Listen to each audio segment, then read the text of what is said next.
Welcome to the Mobile Home Park Mastery Podcast, where you will learn how to identify, evaluate, negotiate, perform due diligence on, finance, turn around, and operate mobile home parks. And now, here is your host, the fifth largest mobile home park owner in the United States, Frank Rolfe. There are lots of options available today to finance a mobile home park. You've got seller carry, bank, CMBS conduit debt, and Fannie Mae Freddie Mac. But of all those options, one of the best is often simply to step into the shoes of the current owner. This is Frank Rolfe, the Mobile Home Park Mastery Podcast.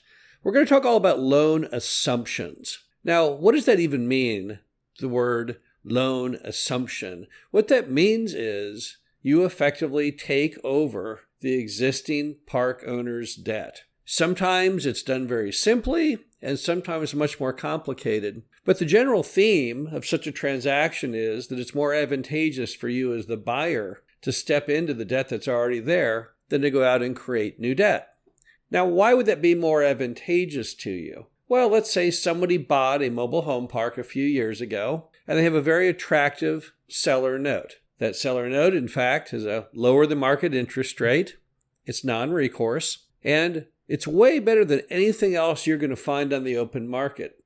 So obviously, if you're going to buy that mobile home park, you'd want to go to the seller to see if he would allow you to step into the current owner's shoes. And if you're a pleasant person, and if the seller bonds with you and believes in you, they may well say, sure, I'll do that. Why not? I have a first lien note. If you default, just like the guy you're buying the park from, I'm going to take the down payment, and I will take that park and I will put it back on the market. I can't possibly lose. And you've benefited enormously because you were unable to get or match a loan as good as that one. And it's a very simplistic process. All that the note holder has to do is effectively sign a few documents, transferring the note from the current owner to you as the new owner, and all of your financing issues are solved. And you can do the same thing often with bank debt. We've done that before, and it's particularly important as a tool if the park you're looking at buying is a turnaround situation, because often it may be very hard to get new debt on that property, particularly if it's, let's say, 50% occupancy. But the bank is already holding that debt, and they're trying to weigh the options here. They know that maybe the current owner and operator is not the best, and that you could do a better job. So as a result, it's a win-win for both parties. You're getting debt you could not get on the open market, and they're getting somebody new on that note that they have more faith in can perform. And in those type of transactions, when you use an actual bank, the transference of the loan from one party to the other isn't a huge deal. They can kind of do that internally, obviously, under the supervision of the bank's attorney, but it's not a hugely complicated transaction. As long as they believe in you, they're going to want to see your financials and hear about your experience, and if it's a turnaround, your plans to make the park better. But those are all things that are easily grasped and easy to communicate to the bank committee, and more than likely, you'll get approved. And then you have assuming conduit debt, or CMBS debt, as well as Fannie and Freddie debt. And this takes things into a little more complicated territory. Let's just focus on CMBS conduit debt because that's one of the most assumed types of mobile home park debt. We've always been huge fans of CMBS debt. I remember well when I got my first CMBS loan back in the late 1990s, and I was just so excited I had pulled it off. Because up till then, I'd only been working in the realm of seller carry and regular bank debt. And that conduit debt was so much better because it was non-recourse. And it was at a lower interest rate. And best of all, it was a 10-year term. And I even liked the fact it wasn't with a regular bank. Because I'd come out of the Texas savings and loan crash era. And I knew that banks could at any moment fail and call loans.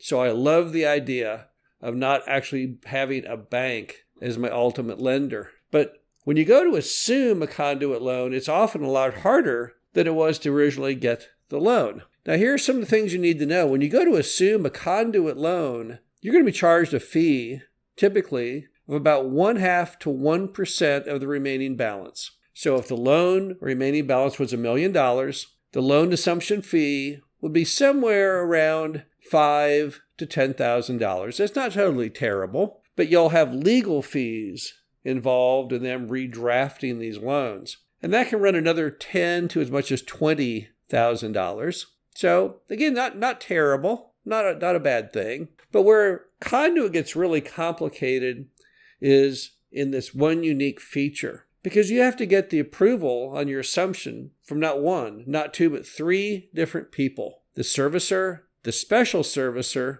and the master servicer. Because on a conduit loan, you step into the world of servicing, not your typical kind of loan officer at a bank situation. And they make you go with this redundant 3-person panel just to make sure they are not making an error. Because when the conduit package was originally sold on Wall Street as a combination of loans, there was a group of people that approved those loans, but they're no longer in the picture. They took that loan package and they sold it to the average American investor. So to protect the interests of the investor, now we have to have the servicer stick their neck out and agree to drop one person out and take a new person in as the new borrower. So they like to be extremely careful that that is a smart decision. And as a result, it can take a lot of time. How long? Well, I would think in many cases you're talking anywhere from 3 to 4 months. But I've actually seen the process take as much as a year. So it can take quite a bit of time. But now, why would you want to assume that conduit loan? Most of the time when people are assuming conduit loans, what they're chasing after is interest rate. And as we all know, interest rates hit the all-time nadir prior to Q1 of 2021. That's the lowest point maybe in interest rates that anyone will ever see. But we're only in 2026 right now. So if someone had a loan from the first part of 2021 at the lowest it's ever been in interest rates, then that loan stretches on to 2031. So if you bought the park and if you assumed that loan right now, you'd benefit because you'd have realistically 4 to 5 years of an exceptionally low rate. Even if you didn't buy the thing with a loan that just was freshly on the books in the start of 2021, Jerome Powell and the Fed raised the rates up very aggressively, but in smaller increments. So really, all the way up the scale during a lot of those increases is still more attractive than current rates. So if you're going to look at assuming those kind of loans, the key question is, what's the current rate? And then what is the rate on the marketplace? Where am I between the loans rate, the current loan, and the outside world? If the answer is, well, the current loan is a whole lot lower, then clearly I'm going to want to assume it. But there's a whole nother reason that you may be more attracted to assuming that CMBS note than going out and getting a new one. And that's from the seller's perspective. Because if the seller sells their deal and they've got an existing loan, conduit loan, they'll have to pay something called defeasance to get out of that loan. It's a prepayment penalty, and it can be pretty big based on where interest rates are at. So if you were trying to buy that property and established a new note, then what's going to happen is the seller will have to get a higher price to make up for the defeasance. But if you step into their shoes on the existing loan, it will save them a lot of money, and it will correspondingly save you a lot of money. And another reason that people assume is, even if there's a shorter duration remaining, many people are believing, and I'm among them, that the current interest rates are going to come down. I'm not alone in that thought. Most every economist believes that to be true.